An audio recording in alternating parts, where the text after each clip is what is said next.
नमस्कार दोस्तों, मैं रामू कुमार यादव एजुकेशन क्लासेस रामू में आपका स्वागत करता हूं। दोस्तों, आज का हमारा वीडियो प्रैक्टिस सेट नंबर 3 होगा और यह टेट से रिलेटेड हमारा प्रैक्टिस सेट नंबर तीसरा है। इससे पहले मैंने 2 प्रैक्टिस सेट अपलोड कर चुका हूं। उन प्रैक्टिस सेट को भी देखिए, काफ़ी महत्वपूर्ण है और मैं टेट एग्जाम के लास्ट दिन तक मैं आप लोगों को 10 से 12 प्रैक्टिस सेट उपलब्ध करा दूंगा, जो कि 4 विषयों को सम्मिलित किया गया है। 120 प्रश्नों को इसमें कवर किया जाएगा। तो अगर आप टेट एग्जाम की तैयारी करते हैं तो आप इस वीडियो को ज़रूर देखें। सुपर टेट में भी ये महत्वपूर्ण है। और हाँ, एक चीज़ आपको बता दें कि मैंने कई नोट्स अपलोड किया हूँ, उनकी वीडियो भी बनाया हूँ, कैसे आपको लेना है। तो उन वीडियो को देखिए, उनके वीडियो के डिस्क्रिप्शन में लिंक भी दिया हूँ, वहाँ से जाकर टेलीग्राम पर जाइएगा और टेलीग्राम पर जाकर उस जो पीडीएफ को आप ले लीजिएगा। फ्री है, आपको कोई कास्ट देने की ज़रूरत नहीं है। तो चलिए, आज हम सीधे प्रैक्टिस सेट नंबर 3 के प्रश्न नंबर 1 की बात करते हैं। तो प्रैक्टिस सेट नंबर 3 का पहला प्रश्न कह रहा है कि जो बालक स्कूल के जीवन के माध्य में अपनी आयु स्तर की कक्षा से एक नीचे की कक्षा का कार्य करने में असमर्थ हो, तो वह कैसे बालक होते हैं। तो देखिए, ये प्रश्न काफ़ी पूछा जाने वाला प्रश्न है। इस प्रश्न का उत्तर होगा मानसिक रूप से मंद बालक होंगे, यानी कि अपने स्तर के नीचे का कार्य, अपनी कक्षा के नीचे का कार्य नहीं कर पाते हैं, तो वही मानसिक रूप से मंद बुद्धि बालक कहलाते हैं। पिछड़ा बालक नहीं होगा। पिछड़ा बालक वे बालक होते हैं जैसे कि अभी वो एग्जाम पढ़ने आ रहे थे, लेकिन कुछ दिनों से वो पढ़ने नहीं आ रहा है, तो जो चीज पढ़ा दिया जाता है वो तो उन लोगों को आएगा नहीं, तो उस चीज में वो बालक पिछड़ा बालक वैसी स्थिति में कहलाते हैं। वैसे प्रश्न जब पूछे तो पिछड़ा बालक टिक कीजिएगा।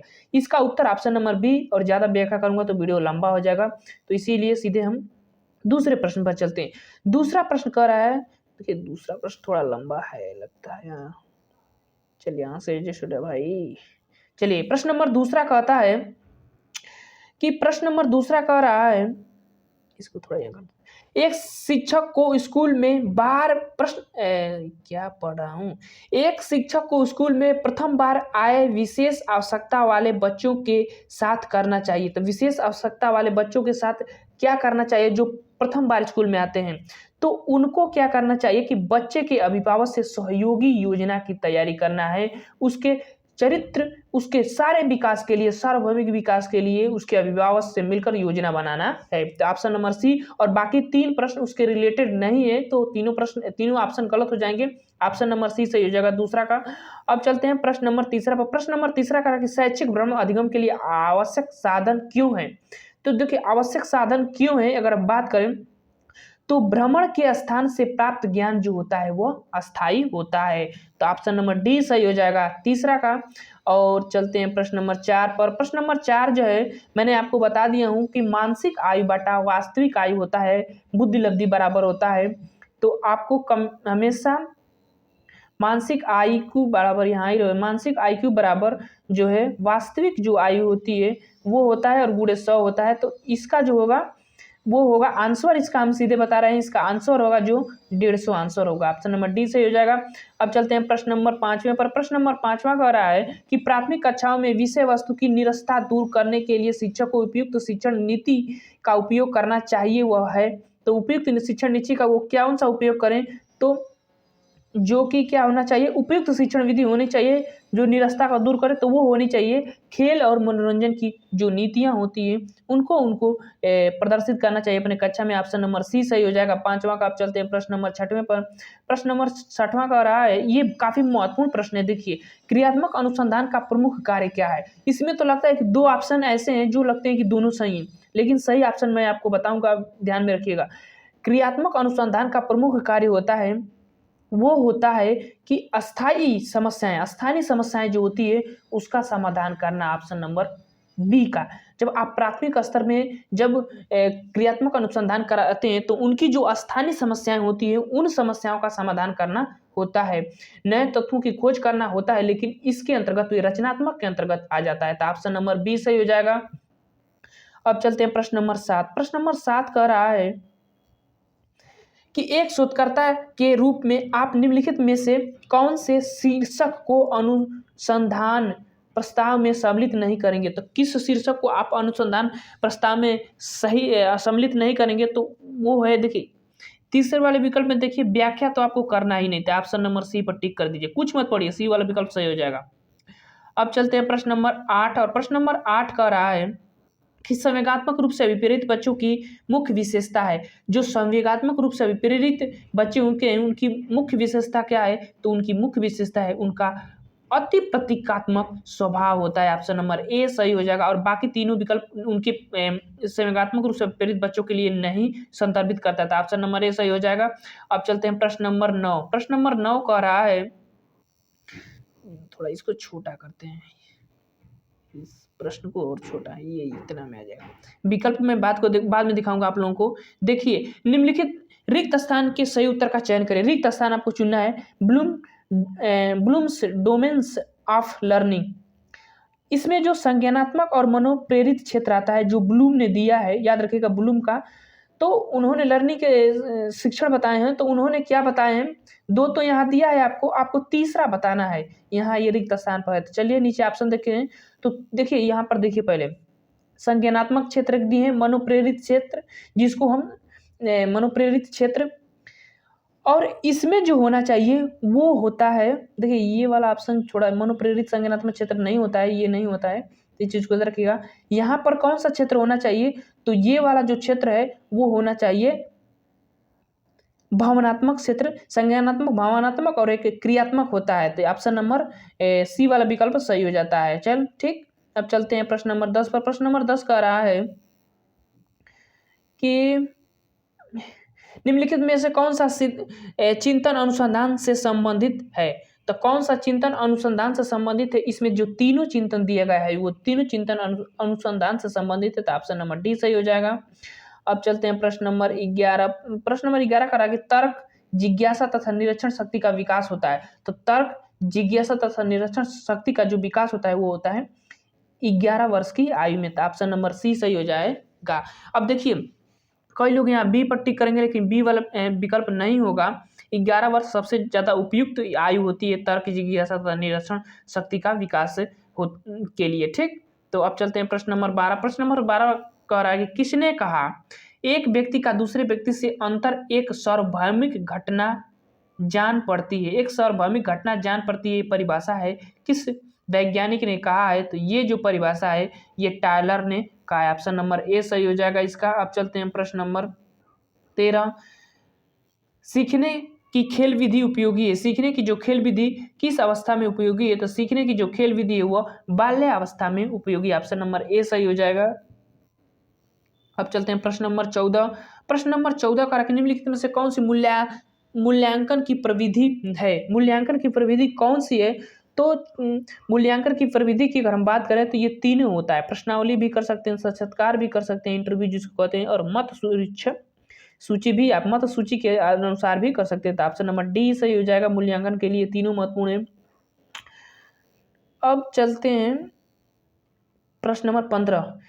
एक शिक्षक गद्य एवं सब्जियों, फलों के चित्र का उपयोग कर अपने विद्यार्थियों के साथ चर्चा करता है। विद्यार्थी विवरण से जुड़कर पोषण के तथ्यों को सीखते हैं। तो इस दृष्टिकोण का आधार क्या है? तो इस दृष्टिकोण का आधार क्या है?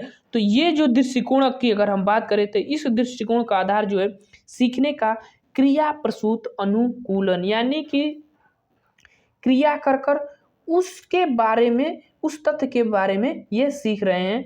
ठीक, 15 का सी वाला विकल्प सही हो जाएगा। अब चलते हैं प्रश्न नंबर 16। प्रश्न नंबर 16 कह रहा है कि पियाजे के विकास की अवस्थाओं में संवेदी गामक अवस्था समायोजित करता है। तो जो संवेदी गामक अवस्था में क्या आपको मिलेगा इसमें से? तो अनुकरण मिलेगा, समृद्धि और मानसिक प्रस्तुतिकरण। तो 16 का विकल्प ए वाला विकल्प सही होगा। बाकी तीनों संवेदी पेशी अवस्था में नहीं पाई जाती है। पहली अवस्था है सहसा अवस्था, इसके अंतर्गत आती है। पहली अवस्था है पियाजे के अनुसार 4 अवस्थाएं इन्होंने बताई है संज्ञानात्मक विकास की। तो ठीक, अब सीधे प्रश्न नंबर 17। सहसावस्था होती है, सहसावस्था ऑप्शन नंबर ए विकल्प के आधार पर ए वाला विकल्प सही होगा। अब चलते हैं प्रश्न नंबर 18। प्रश्न नंबर 18 कह रहा है कि ये थोड़ा डिस्टर्ब कर रहा है। प्रश्न नंबर 18 का निम्नलिखित में से कौन सा कथन असत्य है? असत्य कथन को आपको चुनना है। तो 18 का जो विकल्प सही होगा वो होगा शारीरिक अक्षमता वाला बच्चा मानसिक अक्षमता नहीं रखता है। ऐसा थोड़ी नहीं होता है। तो इसका जो विकल्प असत्य आपको चुनना है, तो जो विकल्प इसका सही होगा वो होगा ए और बी, दोनों असत्य विकल्प हैं। अक्षम व्यक्तियों के प्रति विपरीत विचार एवं भावना बच्चा बड़ों से सीखता है, ऐसा थोड़ी नहीं है। और विशेष आवश्यकता वाले बच्चे दूसरे क्षेत्र में कार्य करने में अक्षम होते हैं, ऐसा भी थोड़ी नहीं है। तो ऑप्शन नंबर डी वाला विकल्प सही हो जाएगा। ठीक, अब चलते हैं प्रश्न नंबर 19 पर। प्रश्न नंबर 19 कह रहा है कि विद्यार्थियों, चलिए अगला प्रश्न कह रहा है कि विद्यार्थियों की उपलब्धि का मूल्यांकन करने के लिए शालाओं में उपयोग प्रयोगशाला छूट गया है इसमें, प्रयोगशालाओं के में उपयोग में आने वाली विधि कौन सी है? तो जो प्रयोगशाला में प्रयोग किया जाता है वो विधि है, वो कौन सी विधि है? तो परिमाणात्मक एवं गुणात्मक विधि होता है। तो ऑप्शन नंबर बी वाला विकल्प सही हो जाएगा। अब चलते हैं प्रश्न नंबर 20। प्रश्न नंबर 20 कह रहा है कि इसको आशा 14 वर्ष की आयु में वह सब कार्य करती है जो अधिकतर 6 से 7 वर्ष के बच्चे करते हैं। तो आशा की वह अवस्था का कारण क्या है? तो देखिए ये चीज़ बहुत सरल प्रश्न है कि जब 14 वर्ष की हो जाती है और 6 वर्ष के बच्चों के अकॉर्डिंग कार्य करती है तो वह मानसिक अक्षमता वाले बच्चे कहलाते हैं। ऑप्शन नंबर ए वाला सही विकल्प हो जाएगा। अब चलते हैं प्रश्न नंबर 21 पर। प्रश्न नंबर 21 कह रहा है कि व्यक्तिगत निदान विधि का उपयोग होता है। तो जो व्यक्तिगत निदान विधि का उपयोग होता है वो होता है दुर्बल बालकों का अध्ययन करने के लिए। ऑप्शन नंबर सी सही हो जाता है। ठीक, एक ही बालक का उपयोग कर सकते हैं जब उनका निदान करेंगे तो व्यक्तिगत निदान दुर्बल बालक, अब कई दुर्बल बालक को एक साथ करेंगे तो संभव नहीं है। सीखने का स्थानांतरण है, सीखने का स्थानांतरण सीखी हुई वस्तु का अन्य परिस्थितियों में प्रयोग, वही सीखने का स्थानांतरण का आता है। ऑप्शन नंबर सी वाला विकल्प सही हो जाएगा। अब चलते हैं प्रश्न नंबर 23 पर। प्रश्न नंबर 23 कह रहा है कि व्यक्तिगत विभिन्नताओं में मापन की सर्वोत्तम मापनी है। तो जो व्यक्तिगत विभिन्नताओं में सर्वोत्तम मापनी है, 4 मापनी होती है कि नामिक, अंतराल मापनी और क्रम सूची मापनी और समानुपाती। काफी महत्वपूर्ण प्रश्न है और इसका जो होता है वो विकल्प अंतराल मापनी होता है, व्यक्तिगत भिन्नताओं को जब आप मानते हैं। तो ऑप्शन नंबर बी वाला विकल्प सही हो जाएगा। अब चलते हैं प्रश्न नंबर 24 पर। प्रश्न नंबर 24 कह रहा है कि विद्यार्थियों और शिक्षक के बीच के एक संवादात्मक प्रक्रियाओं जो उनके सीखने के वातावरण में बदलाव लाती है वह है क्या? तो वह दोनों होता है। ऑप्शन नंबर सी वाला विकल्प सही हो जाएगा। इसका मूल्यांकन और आकलन दोनों होता है। तब अब चलते हैं प्रश्न नंबर 25 पर। प्रश्न नंबर 25 कह रहा है कि अध्ययन की दृष्टि से व्यक्तिगत विभिन्नताओं का महत्व है। अध्ययन की दृष्टि से अगर हम बात करें तो व्यक्तिगत विभिन्नताओं का जो महत्व है वो है विद्यार्थियों का समरूप समूहों में वर्गीकरण। ऑप्शन नंबर सी वाला विकल्प सही होगा। इसमें कोई लोग सोचेंगे कि डी वाला सही होगा, लेकिन नहीं, विद्यार्थियों का समरूप समूहों में वर्गीकरण किया जाता है व्यक्तिगत विभिन्नताओं की दृष्टि से जब आप महत्वपूर्ण देखेंगे तो ऑप्शन नंबर सी 25 का सी वाला विकल्प सही हो जाएगा। तो अब चलते हैं प्रश्न नंबर 26। प्रश्न नंबर 26 कह रहा है कि विभेदकारी परीक्षण अंतर करता है। विभेदकारी परीक्षण अंतर करता है तो किससे अंतर करता है? तो ये जो परीक्षण होता है ये उपयुक्त तीनों में अंतर करता है। तो ऑप्शन नंबर डी वाला विकल्प सही हो जाएगा। अब चलते हैं प्रश्न नंबर 27। प्रश्न नंबर 27 कह रहा है कि एक बालक जो शारीरिक दोषों से ग्रस्त है उसमें उत्पन्न होती है, तो उसमें क्या उत्पन्न होती है? तो उसमें हीन भावना उत्पन्न होती है। 27 का डी वाला विकल्प सही हो जाता है। Option number D. कभी नहीं होता कि जो बालक अपाहिज होते हैं वो सोचते हैं कि मैं ये कार्य नहीं कर पाऊंगा, लेकिन वो तो शरीर से नापाहिज होते हैं, बुद्धि से तो अपाहिज थोड़ी नहीं होते हैं, फिर भी उनके मन में भावनाहीन भावना का उत्पन्न हो जाता है, इसी को कहते हैं। ठीक, 28वां प्रश्न, बालक में क्रियाओं को नियमित करने तथा रुचि उत्पन्न करने के लिए कौन सा कारक उत्तरदायी है? तो इस सबसे उत्तरदायी कारक की बात करें तो वो प्रेरणा होता है। ऑप्शन नंबर ए वाला विकल्प सही हो जाएगा।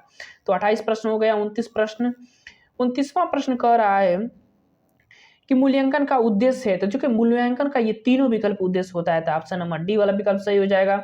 अब चलते हैं प्रश्न नंबर 30। प्रश्न नंबर 30 कह रहा है कि अधिगम का शिक्षा में योगदान। तो अधिगम का शिक्षा में योगदान की बात करें तो व्यवहार में परिवर्तन भी होता है, नवीन अनुभव प्राप्त करने में भी होता है, समायोजन में भी होता है। तो ऑप्शन नंबर डी वाला विकल्प सही हो जाएगा। अब हिंदी के आ जाता है, हिंदी के प्रश्नों पर सीधे। अब चलिए इसमें वर्तनी आपको छांटना है। वर्तनी, शुद्ध वर्तनी आपको चयन कीजिए। तो शुद्ध वर्तनी की बात की जाए तो पूजनी, ऑप्शन नंबर बी वाला विकल्प सही हो जाएगा। काफी इंपोर्टेंट प्रश्न है, याद रखिएगा, इसको ध्यान में रख लीजिएगा। वर्तनी में ये वर्तनी पूछ भी सकता है। ठीक, जिसका जन्म पहले हुआ हो उसको सीधे बात अग्रज कहते हैं। ऑप्शन नंबर सी वाला विकल्प सही हो जाएगा। और अनु छोटा होता है। अगला प्रश्न, वर्तनी से अनुसार शब्द चुनिए। तो वर्तनी इसमें चुनना है आपको। तो ये बहुत सरल प्रश्न है। पुरस्कार सब लिखते हैं तो सबको पता है, डी वाला विकल्प सही हो जाएगा। अगला प्रश्न, सजावट शब्द का प्रत्यय, तो आवट प्रत्यय होता है, ऑप्शन नंबर बी वाला विकल्प सही हो जाएगा। अब चलते हैं प्रश्न नंबर 35। देखिए हम बहुत जल्दी जल्दी प्रश्न कराएं क्योंकि वीडियो को छोटा बनाने की कोशिश कर रहा हूँ। लड़का पेड़ से गिरता है, तो इसमें क्या होता है कि जब एक किसी चीज से अलग हुआ जाता है तो वो अलगाव हो रहा है। अब फिर नहीं कि उस पर चढ़ थोड़ी नहीं जाएगा, वो गिर अलग हो रहा है, तो ये अपदान कारक होता है, पंचमी विभक्ति, ऑप्शन नंबर सी वाला विकल्प सही हो जाएगा। चौराहा, देखिए चौराहा जिसमें संख्यावाची हो, द्विगु समास, ऑप्शन नंबर सी। अब चलिए अगले प्रश्न पर, पुत्री का पर्यायवाची, पुत्री को हम क्या कहते हैं, नहीं है इसमें से। देखिए प्रश्न भी पढ़िएगा आपको ध्यान से, तो पुत्री का पर्यायवाची शब्द नहीं है। तो देखिए सुता पुत्री होता है, द्विता होता है, और आत्मजा होता है, तनय मतलब पुत्र होता है, तो ऑप्शन नंबर बी। अगर तन्या होता तो पुत्री होता था, ऑप्शन नंबर ए वाला विकल्प सही हो जाएगा। अब चलते हैं अगले प्रश्न पर 38। निम्नलिखित में से कौन सा शब्द कमल का पर्यायवाची नहीं है। तो अगर कमल की पर्यायवाची नहीं है ये बात की जाए तो इसका जो विकल्प सही होगा वो वाला विकल्प होगा सी वाला, सलील नहीं होता है। सरोज भी होता है कमल का, अरविंद और पंकज तो होता ही है। तो अब चलते हैं प्रश्न नंबर 39। जिसकी मति झट सोचने वाली हो, माने जिसकी मति झट से सोचने वाली होती है उसके लिए एक शब्द क्या कहते हैं, तो उसको हम कहते हैं, क्या कहते हैं उसको, जो झट से सोचता है तो वो प्रत्यनुमति होता है, प्रत्यनुमति होता है, ऑप्शन नंबर बी वाला विकल्प सही हो जाएगा। निर्गुण शब्द का संधि विच्छेद आपको बताना है। तो निर्गुण शब्द में जो संधि विच्छेद है, क्या है संधि विच्छेद, ये दब जाता है ना, दिक्कत करता है। निर्गुण शब्द में संधि विच्छेद आपको बताना है। तो निर्गुण शब्द में जो संधि विच्छेद है वो कौन सा है, तो निह प्लस गुण, ये जो विसर्ग है ना वे र में कन्वर्ट हो जाता है, तो सी वाला विकल्प सही हो जाएगा इसका। अब चलते हैं प्रश्न नंबर 41। प्रश्न नंबर 41 कह रहा है कि निम्नलिखित शब्दों के लिए एक विकल्प के तत्सम शब्द का चयन। इसमें तत्सम आपको चुनना है। तत्सम शब्द कौन सा है, तो वो है ऑप्शन नंबर ए वाला विकल्प, जिसमें बड़ा सा है। अब चलते हैं प्रश्न नंबर 42। प्रश्न नंबर 42 कह रहा है कि निम्नलिखित वाक्यों में से शुद्ध रूप चुनिए, शुद्ध रूप को चुनिए। शुद्ध रूप आपको इसमें से चुनना है। और हमारे हिसाब से तो ये प्रश्न गलत दिया है क्योंकि एक ही विकल्प में कई एक ही विकल्पों को दोहरा दिया है। तो इसका जो सही होगा विकल्प वो होगा, हमारी आयुष्मती कन्या का विवाह होने जा रहा है, तो ऑप्शन नंबर बी वाला विकल्प सही हो जाएगा।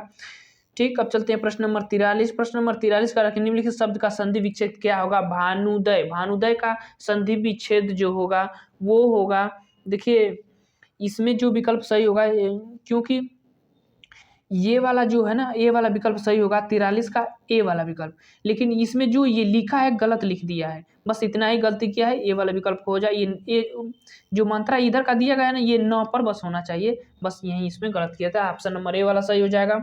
अब चलते हैं प्रश्न नंबर 44। प्रश्न नंबर 44 कह रहा है कि निम्नलिखित वाक्यों में से शुद्ध रूप चुनिए। तो इसमें से आपको शुद्ध रूप चुनना है, और शुद्ध रूप क्या होगा, तो शुद्ध रूप की अगर हम बात करें तो हमारे यहाँ नाविकों की शिक्षा का अच्छा प्रबंधन है, तो ऑप्शन नंबर डी वाला विकल्प सही हो जाएगा।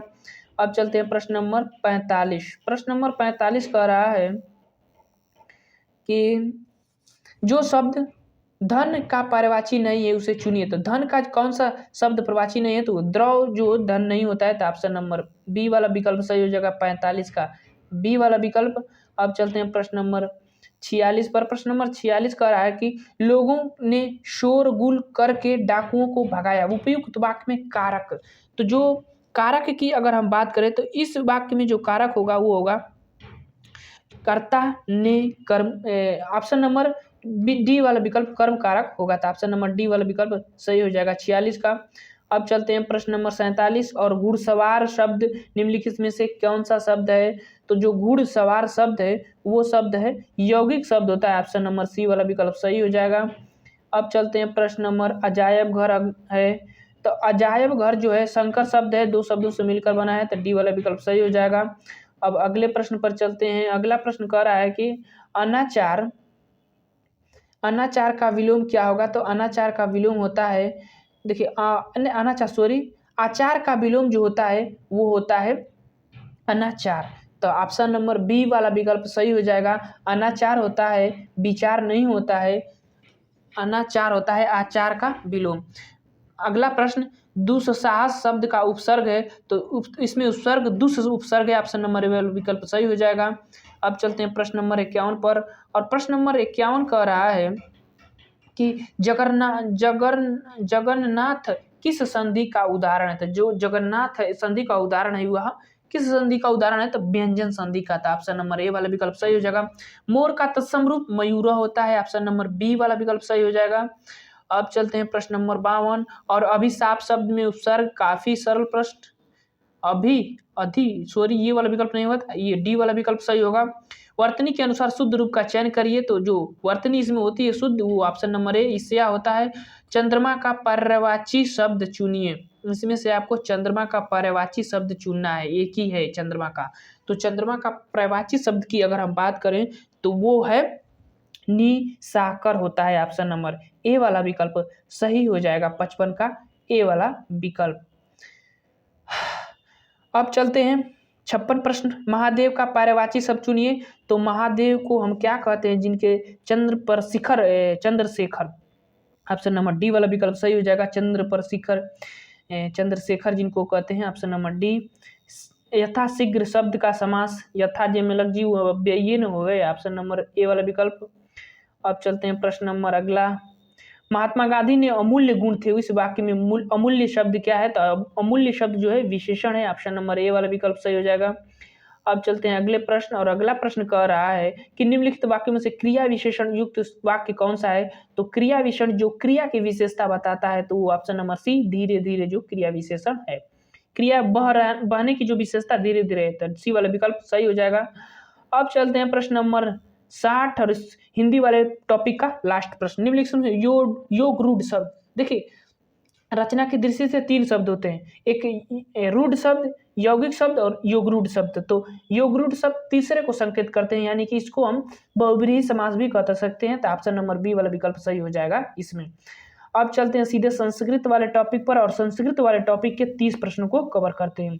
तो चलिए संस्कृत वाले टॉपिक पर सीधे हम चलते हैं। अब संस्कृत वाले टॉपिक के प्रश्न नंबर 61 में प्रश्न कह रहा है कि राजा क्षुद्रक के प्रधान अमात्य का नाम क्या था। जो राजा क्षुद्रक थे उनके प्रधान जो था उसके अमात्य का नाम क्या था। तो उनके जो अमात्य का नाम था वो था कुमार पालित था, ऑप्शन नंबर बी वाला विकल्प सही हो जाएगा 61 का।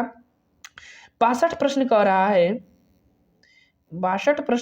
है कि काव्यादर्शन के रचयिता हैं। तो काव्यादर्श के रचयिता की अगर हम बात करें तो इसके रचयिता जो है 62 का विकल्प दंडी जी हैं, तो ऑप्शन नंबर डी वाला विकल्प सही हो जाएगा, 62 का डी वाला विकल्प। अब चलते हैं अगले प्रश्न पर, और अगला प्रश्न उत्तराम चरितम में किस काल के समाज और संस्कृति का वर्णन किया गया है। तो उत्तर रामचरितम में किस काल के किया गया है, तो रामायण कालीन जो समय था उसमें उसके आधार पर किया गया है उत्तर रामचरितम, तो ऑप्शन नंबर सी वाला विकल्प। अब चलते हैं प्रश्न नंबर 64 प्रश्न करा कि निम्नलिखित में से कौन भवभूति की रचना नहीं है। तो इसमें से कौन सी भवभूति की रचना नहीं है, तो नैषारदी चरितम जो है श्रीहर्ष की रचना है, तो ऑप्शन नंबर बी वाला विकल्प सही हो जाएगा, बाकी तीनों भवभूति की रचना है। ठीक, अब चलते हैं प्रश्न नंबर कट जा भाई, अगले प्रश्न पर चल। अगला प्रश्न कह रहा है कि श्री कृष्ण द्वारा अर्जुन और प्रदत्त गीता का उपदेश महाभारत के किस पर्व से उल्लेखित है। तो किस पर्व से लिया गया है, तो ये जो उत्केतित पर्व से लिया गया है वो है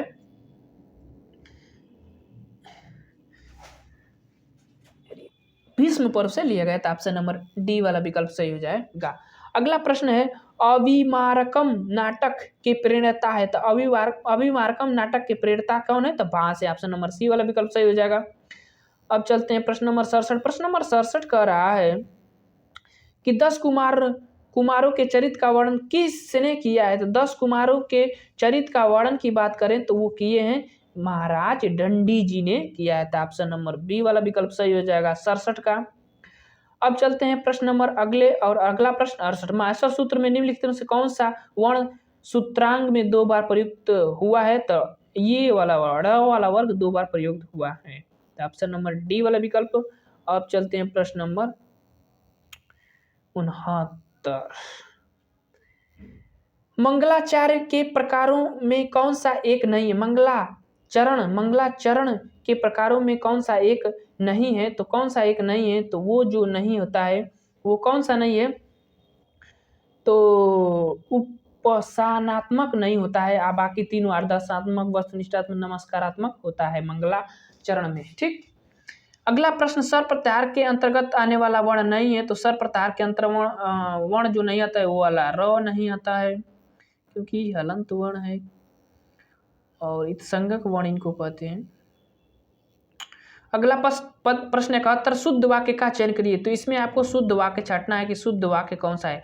तो इसमें अगर हम शुद्ध बात करें तो आसनम अधितिष्ठति होता है, अधितिष्ठति होता है। तो ऑप्शन नंबर डी वाला विकल्प 71 का सही हो जाएगा।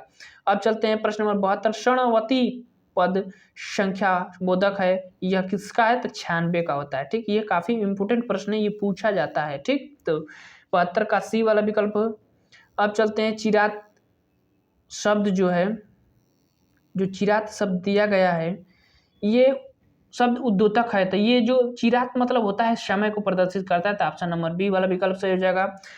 74 प्रश्न, जटाभि यति इस वाक्य में प्रयुक्त तृतीय विभक्ति का विधायक सूत्र। तो इतम भूते लक्षणे, जिसको जिसके कारण पहचाना जाए वो जटाओं से तपस्वी लगता है, तो उसमें तृतीय विभक्ति होती है, इसीलिए बी वाला विकल्प सही हो जाएगा। अब चलते हैं प्रश्न नंबर 75 पर। और असस्त में समास है। तो असस्त में समास की अगर हम बात करें तो इसमें तत्पुरुष समास है। ऑप्शन नंबर ए वाला विकल्प सही हो जाएगा। अगला प्रश्न, संस्कृत में उपसर्गों की संख्या मानी गई है 22। और अगले प्रश्न पर चलते हैं। वह डैश डैश सहनिवासम, क्या कह रहा है, इसको भी ले लेते हैं प्रश्न को। सहनिवासम यहाँ स्थित स्थान हेतु उपयुक्त शब्द कौन सा होगा? तो इसमें जो शब्द का युक्त किया जाएगा, देखिए सह का प्रयोग हम तृतीय सह साकम समम साधम, अर्थात इसमें हम किसका प्रयोग कर सकते हैं? तो जो सह के साथ हम किस विभक्ति का प्रयोग करते हैं? तो हम करते हैं सहनिवसानम, वयम सहनिवसानम। तो ऑप्शन नंबर जो हमारा सही होगा वो होगा बी वाला विकल्प सही हो जाएगा। ठीक, आनंदनम, आनंदनम। ठीक, ऑप्शन नंबर बी वाला विकल्प सही हो जाएगा। आप चलते हैं प्रश्न नंबर 78। प्रश्न नंबर 78 में पंचगंगड़म पद में समास नदीवाचक पंचगंगड़म है ना, तो नदीवाचक शब्दों में संख्यावाची आता है, तो वो किसमें चला जाता है? तो अव्ययी समास में। ऑप्शन नंबर ए वाला विकल्प सही हो जाएगा। अगला प्रश्न है कि महाकवि शब्द में प्रयुक्त समास। तो महाकवि शब्द में अगर हम समास की बात करें तो इसमें समास कौन सा है? तो कर्मधारय समास। ऑप्शन नंबर ए वाला विकल्प सही हो जाएगा। अब चलते हैं प्रश्न नंबर 80। और रामेण वाणेन हतो बाली में कर्ण है। कर्ण हम साधन को कहते हैं, और बाली को बाली को किससे मार रहे हैं? तो बाण से। तो ऑप्शन नंबर बी वाला विकल्प सही हो जाएगा। तो 80 का जो विकल्प सही होगा वो होगा बी वाला विकल्प। अब चलते हैं प्रश्न नंबर 81। और प्रश्न नंबर 81 कह रहा है कि भित्यार्था नाम भय हेतु स्तु उदाहरण वाक्य। तो जो भित्यार्था नाम भय हेतु उदाहरण है वो हमारा, इसमें से उदाहरण आपको चुनते हैं रक्षा माप पाता। ऑप्शन नंबर ए वाला विकल्प सही हो जाएगा। करुण रस का अस्थाई भाव, अगला प्रश्न कह रहा है। तो करुण रस का अस्थाई भाव शोक होता है। और उसके बाद अगले प्रश्न पर चलते हैं। केवल वैदिक संस्कृत में प्रयुक्त होने वाले लकार हैं। तो केवल वैदिक संस्कृत में प्रयुक्त होने वाले लकार की अगर हम बात करें तो वह लेट लकार होता है। तो ऑप्शन नंबर ए वाला विकल्प सही हो जाएगा 83 का। अब चलते हैं प्रश्न नंबर 84। धा धातु के साथ कत्वा प्रत्यय जुड़ने पर क्या रूप चलता है? तो हित्वा हो जाता है। ऑप्शन नंबर डी वाला विकल्प सही हो जाएगा। अब चलते हैं अगले प्रश्न पर। और अगला प्रश्न कह रहा है कि शेव धातु में सानच प्रत्यय लगने पर शब्द बनता है। तो शेव धातु में जब सानच प्रत्यय जुटेगा तो वो हो जाएगा सेव मानव। मानव का रूप चलता है। तो ऑप्शन नंबर बी वाला विकल्प सही हो जाता है। अब चलते हैं प्रश्न नंबर 86। और प्रश्न नंबर 86 कह रहा है कि उच्च प्राथमिक स्तर गद्य शिक्षण का उद्देश्य नहीं है। गद्य शिक्षण का उद्देश्य नहीं है उच्च प्राथमिक स्तर पर, गद्य शिक्षण का उद्देश्य नहीं है। तो उच्च प्राथमिक स्तर पर अगर हम बात करें तो छात्रों में अभिनय कला का विकास करना ये उद्देश्य नहीं होता है, बाकी तीनों उद्देश्य होता है। तो ऑप्शन नंबर डी वाला विकल्प सही हो जाएगा। अब चलते हैं प्रश्न नंबर 87 पर, और प्रश्न नंबर 87 कर आए कि अपने नियम बताकर उदाहरण दिया जाता है। तो पहले नियम और फिर उदाहरण आई तो निगमन विधि, ऑप्शन नंबर बी वाला विकल्प सही हो जाएगा।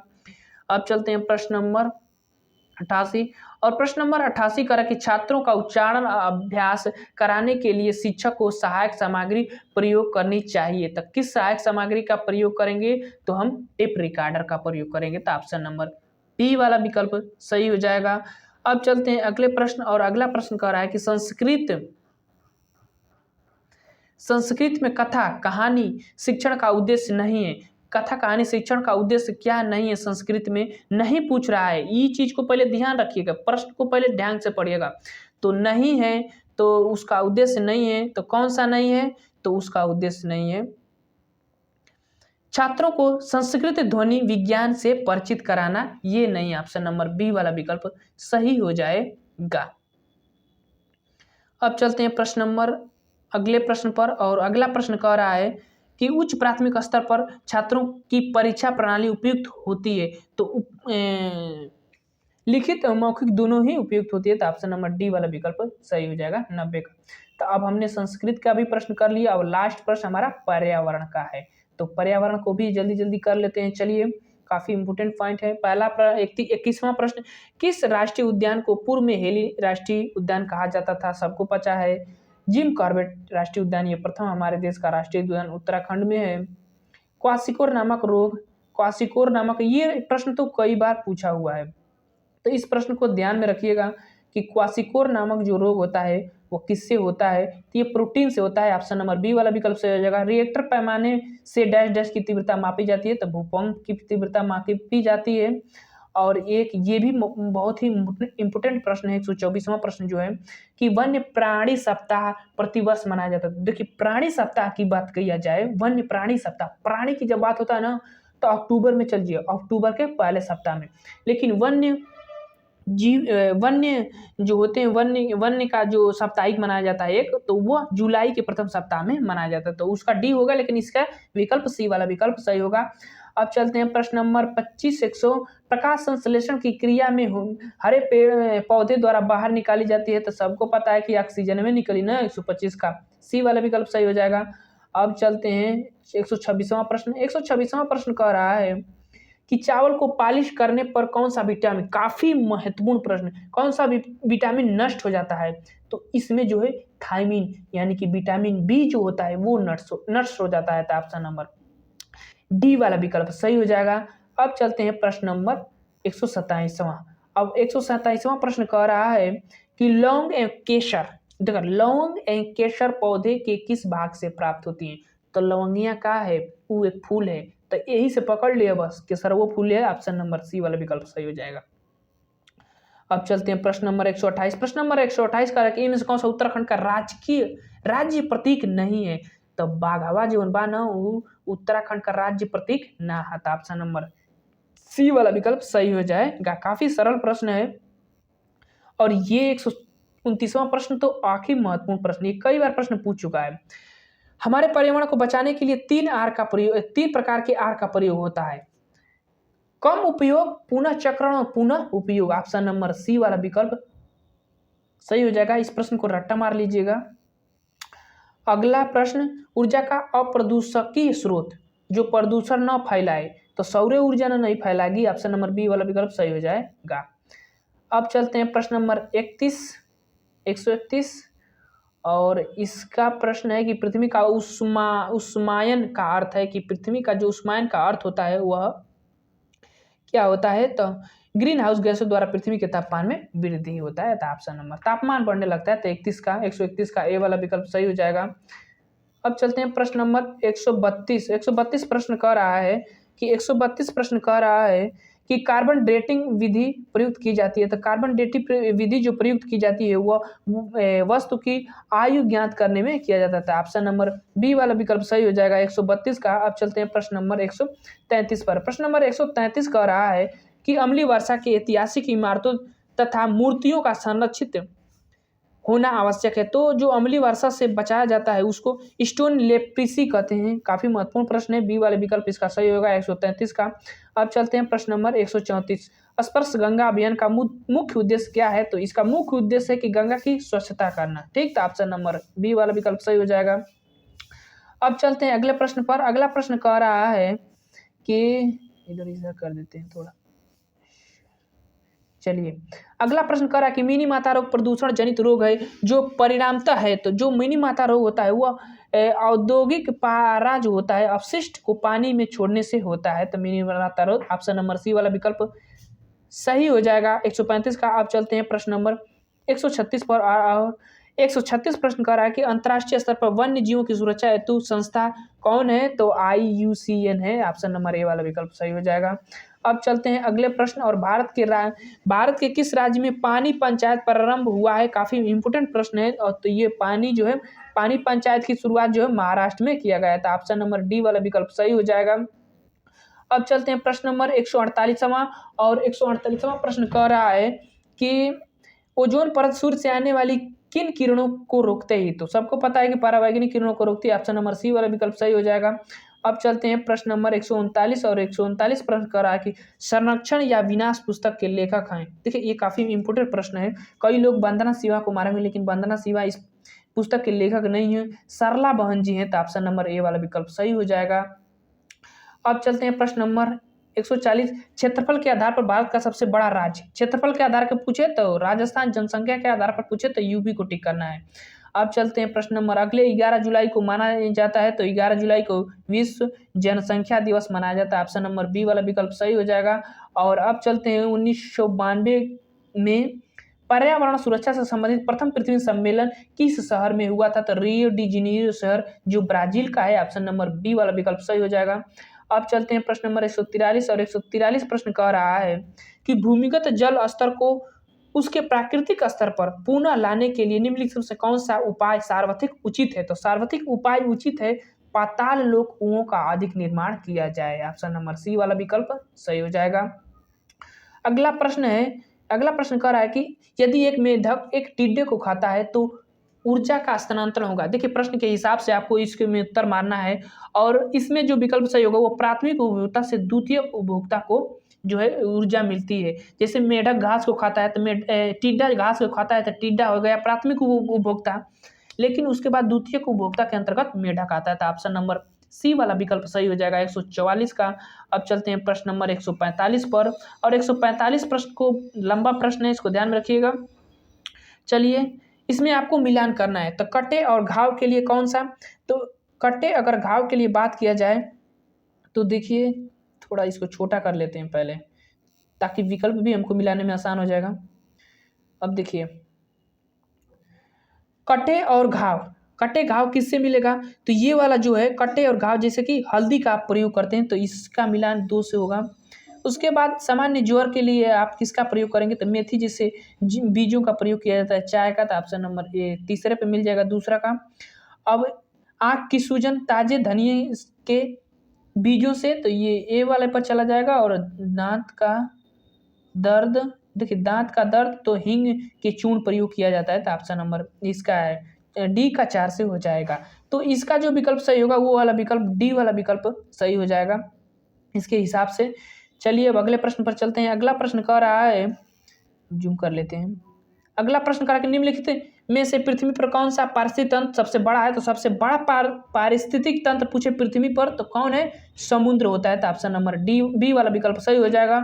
अब चलते हैं अगले प्रश्न। और 147वां प्रश्न, पर्यावरण एवं वन मंत्रालय भारत सरकार द्वारा पर्यावरण के क्षेत्र में दिया जाने वाला पुरस्कार जो होता है वह वृक्ष मित्र पुरस्कार होता है।